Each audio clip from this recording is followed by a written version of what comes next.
د پکتیکا د پوهنې ریاست دغه ولایت د ولسوالیو د پوهنې پر مدیریتونو 38,000 ټوکه بېلابېل کتابونه وویشل چې په دې سره به تر ډیره په ښوونځیو او مدارسو کې د کتابونو د کمبود ستونزه حل شي. نور حال د سید جان ځواک په راپور کې.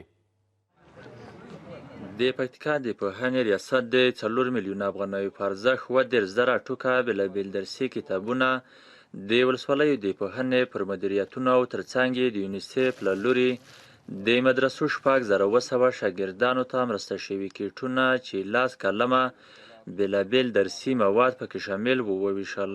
نو دوره کتابونه موږ ته د وزارت را لویلي دي او دا داسې موږ به په مدارسو باندې تقسیموو او د یونیسف ادارې د موږ له مدارسو سره همکاري کړې ده چې په هغو کې تقریبا د 6,900 شاګردانو دپاره یې مکمل کیټونه را لګلي دي.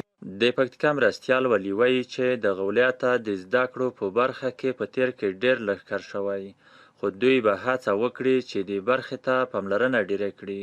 کار خو سوی ده، خو بیا هم په بعضې منطقو کې کار د مکاتبو په اړه باندې د معارف په اړه باندې یو څه کمزوری ده.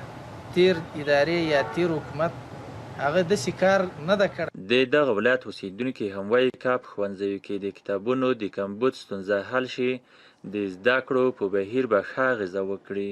کتاب رښتیا هم ډېر مهم او یو داسې یو عنصر ده چې هغه مطلب موږ دغه کوم تدریسي بهیر چې ده دا ټول په کتاب پورې تړلی. چیرې کتابونه موږ ته راکړل شي او مکاتبو ته ورسېږي ډېرې ستونزې به پرې باندې حل شي. د اسلامي امارت پر راتګ سره د پکتیکا د پوهنې ریاست هڅې پیل کړي دي چې د دغه ولایت په هغو لرو پرتو سیمو کې هم ښوونځي پال او درسي مواد ورته ورسوي چې په تیر کې ورته پاملرنه نه ده شوې.